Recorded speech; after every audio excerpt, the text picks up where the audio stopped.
We all know and love different social media apps, many popular ones including TikTok, Instagram, Snapchat, and Twitter. But how often and influenced do you think you are by each individual app itself? Many people don't realize that mental health comes from these social media apps, as well as behavior and relationship issues and societal implications and responsibilities are viewed differently because of people's realities on these social medias. In front of me is analytics of different social media apps from the age range of 18 to 29, which is called Gen Z as of right now. These different social media apps, as you can see, are used by these people and they're most influenced by them. And that's the reality of these. I'm 19 and I'm very much on these apps on a day-to-day basis. I want to know what's going on. I want to know what the feed's about. I want to know the trends because that's our life. But it doesn't need to be surrounded by these apps because it starts ruining ourselves. How often do you think you are on these apps? How much mental space do you think you are using up from these apps? Many people don't realize they're using a lot of their mental space because of these social medias. About 61% of men and 50% of women say they become depressed because of social media. They're trying to become that unrealistic life that we see. People that have like a perfect home, people that have expensive items. A lot of these people don't really have that. It's majority unrealistic. And this brings people to become depressed. They have low self-esteem because they don't have these things, as well as they get really bad anxiety because they want to be like that. People also become vulnerable to pressure because they want as many likes as possible and they also want as many followers. They want to be the biggest thing. They want to be validated for what they're putting out there. They want to feel good about themselves. And it becomes to a point where it's very unhealthy for people because people don't know how to get off the app. That brings me also to lead you to the behavior and relationship issues. How much of your relationship do you think is from social media? How much do you push your relationship to be like people on social media? People don't realize that we are doing that. For instance, people are ruining their relationships because they're trying to do an expectation that's not their relationship. For me, I would send my boyfriend videos and videos of women getting flowers. That's not the man I dated or that I am dating. He shows his affection in different ways, and that's just him. This also brings people to change their personal identification, which is bad because you need to be you. You don't need to be someone else that is on social media. You need to find your own identity. And that becomes where people have identity crises because they don't know where they are or who they are. This affects communication and social skills. A lot of people lose their social skills because they see how people rely on other people on social media or things like that. Also behavior. Behavior is altered a lot by this. In fact, it's amazing how many little kids nowadays speak profoundly because they don't have the educational wording. For instance, like people that post themselves cussing. Little kids are going to see this on their platform. Little kids are going to be scrolling, and parents don't always have the ability to protect their kids from that or teach them not to say that. And they're saying these things out in public as a little kid, and they don't know it's wrong all the time. This can also bring good behavior. Kids are seeing how people act. Like, for instance, people are more motivated when they see someone else doing it or someone that's really famous.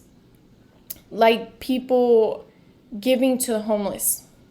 More people are influenced if it becomes a trend, which is sad because it's something that should be helped, but that's a positive effect of social media. But the cussing is a negative effect. And this tends to bring risky and very bad points to social media as a trend because people are becoming unsafe. For instance, there's a trend called the blackout trend, and it was a trend that people would breathe until they lost complete oxygen to their brain. And parents were finding their kids, their 10-year-olds, their 12-year-olds, their young teenagers passed out or potentially dead because of these trends. And these are the unsafe trends that should not be popular in any way on social media, which that becomes a sad case. Next is societal implications and responsibilities. And how much of your responsibilities do you think is being brought from social media? How much of your implications are being brought from that? In this case, there's a lot of negative impacts to certain things, especially when it comes to experiences or different things. People have different experiences for different situations. For birthing a child, for going to concerts, in their job, and people will put it out there how their experience was either good or bad. But most of the time it's a negative impact that people see more than the positive impact. As well as responsibilities. People will see their responsibility in a different way because this person does it better. Like, why am I not like that? Which makes you stress. You get a lot of anxiety from it. That includes like chores. You should be on top of your chores. But some people are not in the mental space to be on top of their chores. Simple tasks in their life. Doing things for their kid. If you have a kid, a lot of people do something super simple. Like I've seen people making a microwave lunch for their kid because they're just not in that mental space to be able to do it. And there's also a woman that loves to hand make her kids food. People think that's reality. People think that's like, oh, I should be doing that and not stressing them out. But don't put yourself in a situation that you know you can't. Do what you can at that moment. And because of all these issues brought together, this brings a non-realistic life to someone that thinks they can have that life. Like, I want a pretty home. I want an aesthetically pleasing house. I want a beautiful place. But I have a 1-year-old, and I know that's going to be very hard to keep a house clean, a house beautiful, especially with like cream-colored stuff and white items. So we have to think mentally how much social media is affecting us in these different ways. But people don't put it in front of them like, maybe this is going on, or maybe I'm having all these issues because of this. But we're so attached to it, it becomes that issue. A good takeaway to remember is mental health is a very important thing.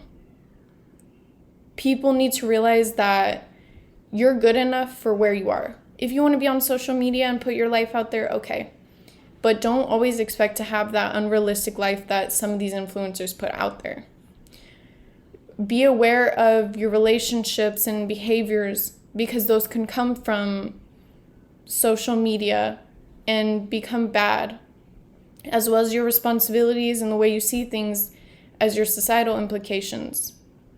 Because then sooner or later you can get lashback for the way you're being. A quote I want to leave everyone with is by Damien Zahariadze. He said, "The bad news is that the obsession with social media is almost certainly producing unhealthy side effects. Scientists have discovered that constant exposure to websites like Facebook and Twitter can alter the brain, affecting the ability to process emotions. It can also lead to restlessness, negative self-image, a decline in happiness, and in extreme cases, depression." This is an amazing quote because he narrows it down to a T. It confuses your brain to think that this is what your life should be. It confuses yourself to think your body should look like this. Your happiness from where you are goes way down because you don't feel like you're in that spot like everyone else is. You don't have this perfect body. You don't have this beautiful big house. You're constantly trying to keep up with everyone. And that's where it becomes very unhealthy to be on social media. And sometimes it's okay to take a break. It is okay. Because that's what our brains need sometimes. That's what our mind needs to be able to reset and be in a good spot, in a happy place. And these are my sources. Thank you for listening to me. Bye.